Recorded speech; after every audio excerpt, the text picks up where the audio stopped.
this guide, I'm going to show you how you can create a restore point here on Windows 11. Before we do dive into this guide, make sure to like the video and subscribe to the channel with all notifications on. It really does help the channel and lets us know that you want more content like this. We'd greatly appreciate it, and if at any point throughout this guide you do have any questions, just ask them down in the comment section below and we can help you out further. I'm going to be doing my best to reply to every single comment down there. But what you're going to want to do first is obviously get loaded into your Windows device and go ahead and select the search icon down at the very bottom. And from here, what you're going to want to do is actually type in create a restore point and hit enter. It's going to take you to a page that looks something like this. What you're going to want to do is look for your system drive. This is usually labeled with a C and then a colon. Go ahead and select it by clicking on it. And make sure protection is set to on. If it's not, go ahead and hit configure just like so, and then adjust it accordingly. Make sure turn system protection is ticked though. And after doing so, all you have to go ahead and do is hit create down in the very bottom and then wait a few seconds and you're going to be done. I would recommend giving it a name just so you know what exactly it is. You could call it like restore point 1.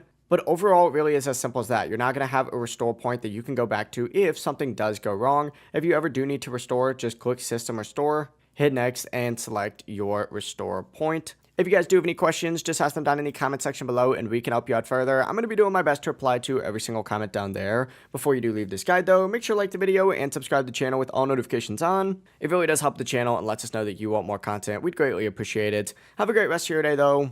Peace.